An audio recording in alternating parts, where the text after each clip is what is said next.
Kendrick just opened his mouth. Somebody gonna hand him a Grammy right now. No lie though. I know it's too late for the Grammy nominations, but they should somehow just find a way to sneak this album in. And if you're an Aubrey eater or just part of his entourage, this is probably your 9/11. And I must say, OVO Clique is probably one of the lamest groups I've ever seen, and that's saying something because Donald Trump's clique literally features Elon Musk. That being said, I fully did not intend on doing another album list until ASAP Rocky's album dropped, because that was the album I was most anticipated for in the foreseeable future. But this is Kendrick fucking Lamar. 12 songs, 44 minutes, which I think is probably the shortest album of his. La Noche de Anoche. If you guys don't know, that's a Bad Bunny song. Is it a call out to Bad Bunny? Probably not. But for the sake of this argument, I will say it is, because Bad Bunny's the GOAT. That energy will make you niggas move to Europe. I already dissing Europe. They can't imitate this violence. And their compliments. Put their head on the Cuban link as a monument. Yo, that's crazy. Put their head on a Cuban link as a monument. So basically what I'm gathering from this first verse is that he's literally just standing on business, which makes sense because I seen Metro and Future trying to be like, oh, like there was no beef like that for real. Kendrick like, nah, fuck all that shit. Like I'm standing 10 toes on this shit. All right, bro. If I'm Kendrick's therapist, bro, I feel like I failed. Used to bump the Carter 3. I held my rolly chain proud. Irony. I think my hard work let Lil Wayne down. He's addressing the Lil Wayne, like used to bump Carter 3. Irony. My hard work let him down. I get the whole like both sides. Like, oh, Lil Wayne worked his ass off like to never be perform at the Super Bowl, especially since it's in New Orleans this time, which is his hometown. But also understand why they chose Kendrick, because he's like the hardest rapper out right now. Sometimes at the end of the day, life just isn't fair, and I do wish Lil Wayne did congratulate Kendrick, because this is not just a big accomplishment for himself, but for hip-hop in general. This is the first rapper to headline the Super Bowl solo, and it's Lil Wayne, someone that helped pioneer hip-hop. This dude Kendrick is literally a fan of you. He basically always pays homage to you. So as someone seeing this, I would have hoped that this would have been a joyful and jubilant moment for you to just celebrate it. Not everything has to be about you. There's things that are oftentimes bigger than you.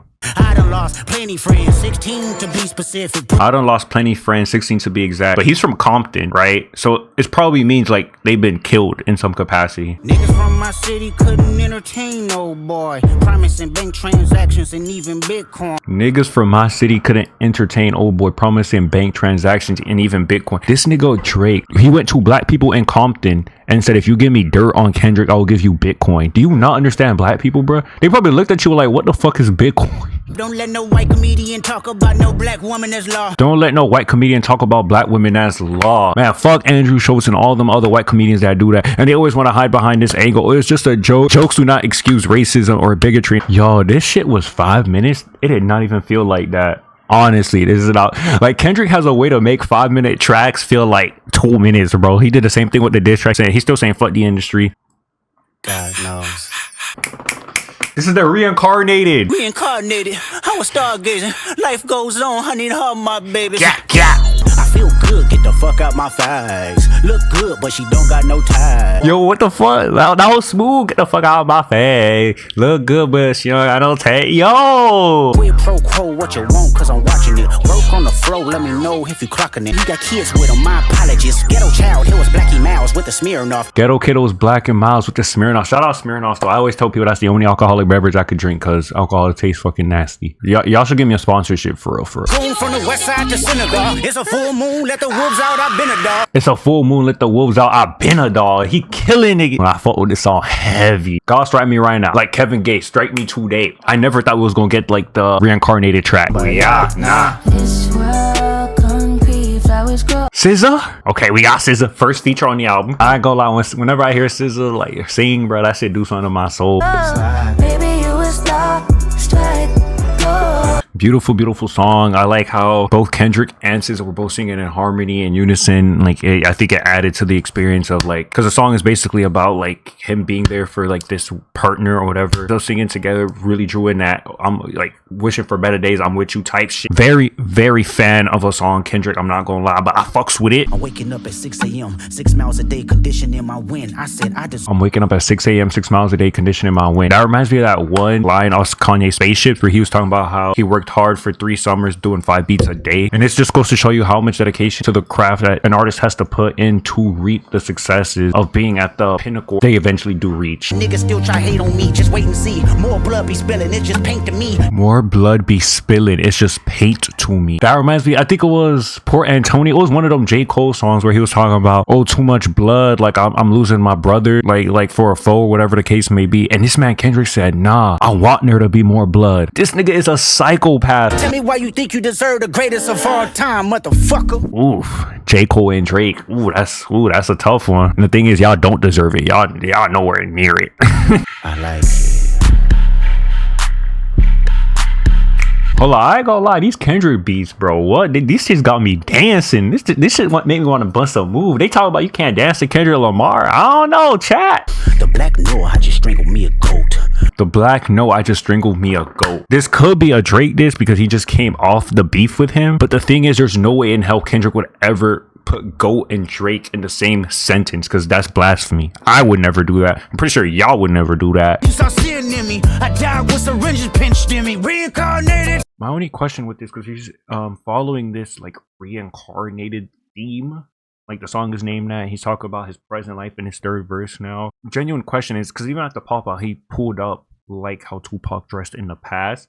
So my question is, does he really believe that he's like a reincarnation of Tupac in some fashion, and he's carrying this torch to continue his legacy? But your pride has to die. Okay, Father, show me how. I like this like little dialogue he's doing with Father. I don't understand if that's literally his father he's talking about. It could be God, because I know he's very religious. But I do like this dialogue he's doing to say like everything he's done in his life, how he's given back to people. And I know Kendrick has usually always been good at doing this. Like I think even on Mortal Man, he's done like a Tupac conversation. It's not enough. Few solid niggas left, but it's not enough. Who the fuck said you can't dance to Kendrick Lamar? Bitch, I cut my granny off if she don't see it how I see it. I cut my granny off if she don't see it how I see it. This dude is low-key a like, I know I'm saying it, like, but no, I'm so serious. This nigga don't play, bro. What the heck? Nah, I ain't gonna lie. If you Kendrick's therapist, you failed. Beat switch. Hey. Hey. What's that on that beat? Nope. Mustard on a beat hole? Mustard? What? Mustard and Kendrick spun the block? Why the fuck he screamed mustard like that? I ain't gonna lie, this nigga Kendrick has a way of making moments. Y'all know that Jujutsu Kaisen meme where Yuji is all the way at the top of the tower during the Shibuya arc and he screams, Mega Me! Cowards tell it, walking New Orleans with the etiquette of LA yelling. He did it again? Walk in New Orleans with the etiquette of LA. Got the Super Bowl and it's in New Orleans, but he's from LA. Don't take it personal. Okay. That was Dodger Blue. I fucked with that track. Hi. Whoever's producing these tracks is going crazy. Like, these are some good ass beats. Peekaboo. I hit it from the back. I told her move her hands. Peekaboo. Then slide my thumb in where her at. Peekaboo. AZ Cheek, you was flowing, you was doing good until you got to the fan shit, bro. Like, come on, man. Like, why can't we just have fun? Like, why can't we be on the Vince Staples? Like, we just trying to have fun. We ain't trying to fuck up nothing. Hey, that's my bitch. Y'all remember when Bill Cosby used to say, hey. Heard what happened to your mans, not sorry for your loss. Kendrick really heard the disrespect y'all was giving him, talking about, oh, he don't care about the West Coast, he don't put niggas on, and he did it. He did just that. Heart Part 6. So I guess Kendrick is literally just disregarding Drake's entire Heart Part 6 diss track, which I'm not gonna lie is probably the worst diss track and probably one of the worst songs I've ever seen, and that man will never live that up. This man really went up there and said, if I was fucking young kids, I promise I would have been arrested. I ain't fucking with no Millie Bobby Brown. Like, that song was a disaster. It was a disaster class. That shit was the LA Clippers in that game 7 against the Denver Nuggets, bro. Absol in the corner, mumbling raps, fumbling packs. The fact that he brought up Absol just reminded me of how badly I wish we had got like a Black Hippie or like TDE album in general. Specifically Black Hippie. I feel like every track I've heard from them has just always been a banger. From The Recipe, that part. That is hilarious. More haha, yes, guy. You literally followed or subscribed as I'm recording this video, so shout out to you. Debates of a top 5, burying my ops and allies. Time flies, I'm still carrying debates of a top 5. Guys still saying, bro, yo, top 5 ain't nothing to me. Black Hippie didn't work cause of me. I jog my memory knowing Black Hippie didn't work cause of me. Kendrick, you the reason why we won't have fucking more Black Hippie. Like, I get it, like sometimes your mind just isn't in the right place to work in a certain creative outlet. All I will say is the difference in quality is so staggering between this Heart Part 6 and Aubrey's Heart Part 6. Who put the West back in front of shit? Tell him Kendrick did it. I ain't gonna lie, I feel like ever since Not Like Us came out, I really do think the West Coast has been more propped up in our faces and more prominent as like a driving force in music. My killers on go like who shares Sean Red Rum. All I think about when I see heads come. What I will say is, although like these features are not very known, that they're actually taking the opportunity to kill their features is still pretty impressive. Darn bitches, they want Lizzie McGuire. I'm switching gears, I pop the clutch. Yo, I usually like ASMR, but the way this man like kind of whispering in my ear is rubbing me the wrong way. I'll like I swear I'm coming worse than y'all baby moms. I'm putting niggas through it. swear I'm coming worse than y'all baby's moms. I'm putting niggas through it. I ain't gonna lie. Y'all boys ever fought with like a baby mama that got beef with a baby daddy, boy? What? You know they demons, bro. Like they will fuck your life up, bro. They will ruin your life. Nigga, what?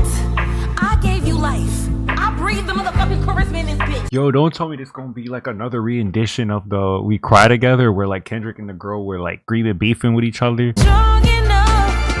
I heard it talking, we notorious. Also, shout out SZA like on Gloria, and even on the previous song she featured. I can't remember which one it was, but she did a phenomenal job closing out the themes and ideas, and her singing performance impeccable. And since we're on the topic of features, I will also say the other features that Kendrick put on, like I appreciate each one of you guys. You guys killed it.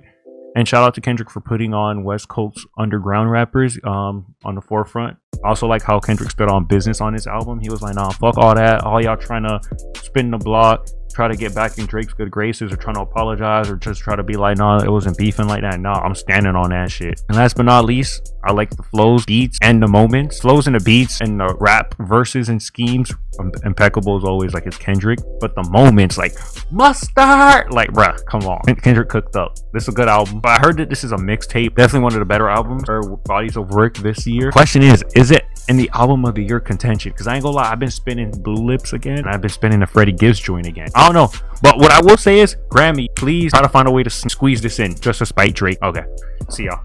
Go spin GNX.